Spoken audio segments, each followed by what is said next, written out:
नमस्कार, कल्पना voice channel में आप सभी का स्वागत है। आज की हमारी कहानी है भाग्य लक्ष्मी। लता जी अपनी अनुप्रिया का सिर गोद में लिए शून्य में देख रही हैं। उन्हें आज भी याद है जब वो इस घर में दुल्हन बनकर आई थीं। जब उनकी सास उनका स्वागत कर उनकी आरती उतार रही थी, तब नन्ही अनुप्रिया उनकी छोटी नंद जो दिमाग से जरा सी कमजोर थी, आकर अपनी माँ से जिद करने लगी कि माँ, अपनी भाभी की आरती तो मैं ही उतारूंगी। तब उनकी सास ने कहा, ये तेरी भाभी ही नहीं, आज से तेरी माँ भी है। देख, अपनी भाभी को जरा भी तंग ना करना, कल मैं रहूं या ना रहूं, भरोसा है। इतना सुनकर अनु ने कहा, ठीक है, तब तो आज से ये मेरी भाभी माँ हुई। इतना कहकर नन्ही अनु खिलखिलाकर हंसने लगी। लता जी की सास ने लता जी से कहा, अब आगे से मेरी इस पगली अनु का ध्यान तुझे ही रखना है। इस तरह लता को नए घर में आते ही नंद की रूप में एक सहेली, एक छोटा बच्चा मिल गया जो हर समय उसका ध्यान रखता, मन लगाए रहता। कुछ समय बाद लता के सास ससुर भी परलोक सिधार गए। लता भी अब दो बच्चों की माँ बन चुकी थी, लेकिन लता के लिए उसका पहला बड़ा बच्चा अनु ही थे। वो अपने बच्चों से पहले अनु का को ही खिलाती, लोरी गाकर सुलाती। अनु भी अपनी भाभी माँ का बहुत ध्यान रखती। हर सुख दुख में दोनों नंद भाभी साथ रहती।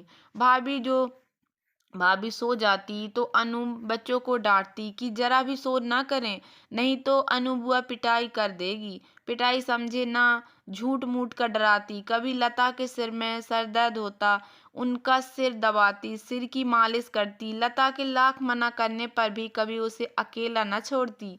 लता दोनों बच्चों का भी अपनी जान से ज्यादा प्यार करती। सब कुछ तो समझ ही अनु को, पर कुछ दिमाग में ऐसी कमी थी, कह लो कि थोड़ा सा अलग ही समाज से, कि उसका ब्याह ना हो सका। धीरे धीरे समय बीतता गया। लता के दोनों बच्चों की भी शादी हो गई। अब लता का शरीर भी थकने लगा था। उसे अब बड़ी फिक्र होती थी, समय रहते भगवान अनु को उसके सामने ही अपने पास बुला ले। नहीं तो यदि उसे कुछ हो गया तो उसकी पगली नंद का ध्यान कौन रखेगा, कौन उसके काम करेगा। पर विधाता ने तो कुछ अनोखा ही लिखा था। रक्षाबंधन का दिन था। लता की बेटी भी रक्षाबंधन मनाने घर आई हुई थी। अनु ने भी अपने भैया भाभी भतीजे को राखी बांधी। रक्षाबंधन का त्योहार सभी ने बहुत प्रेम से मनाया। तभी थोड़ी देर बाद अचानक लता का पोता पार्थ सड़क पर गुब्बारे वाले के पीछे दौड़ने लगा। सामने से तेज रफ्तार एक गाड़ी आ रही थी। जब अनु ने देखा तो बहुत तेजी से बच्चे को बचाने के लिए भागी। कोई कुछ समझ पाता इससे पहले बच्चे को एक तरफ कर खुद अनु गाड़ी के नीचे आ चुकी थी। लता भी बदहवास सी अपनी लाडली नंद अनु के पास दौड़ी गई। अनु का सिर अपनी गोद में रख लिया। सभी अनु को अस्पताल ले जाने लगे, लेकिन अनु ने अपनी भाभी से कहा, भाभी माँ, मुझे अब कहीं नहीं जाना। आज मुझे फिर से वह बचपन वाली लोरी सुना दो। आज मैं निश्चिंत होकर सोना चाहती हूँ। लता जी वो लोरी गाना चाहती थी, पर उनका गला रुंध गया। वो रोते रोते झनक झनक करती, आजा री निंदिया रानी मेरी लाडली अनु को सुला जा री निंदिया। इससे आगे न गा सकी। कहने लगी, मैं तो बेकार में ही तेरी फिक्र करती रही, समझ न पाई। अरे अनु, तू तो सच में हमारे लिए भाग्य लक्ष्मी रही, अपना जन्म जन्म का कर्जा उतार गई। हर सुख दुख में साथ निभाती रही, अपनी जान देकर अपने भाई के घर के चिराग को आज रक्षाबंधन पर रोशन कर गई। धन्य है री अनु, तू धन्य है।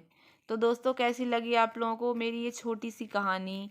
अगर कहानी पसंद आई हो तो प्लीज़ मेरे वीडियो को लाइक कर देना। चैनल पर नए आए हो तो प्लीज़ सब्सक्राइब कर लेना और ज़्यादा से ज़्यादा शेयर करना। धन्यवाद दोस्तों।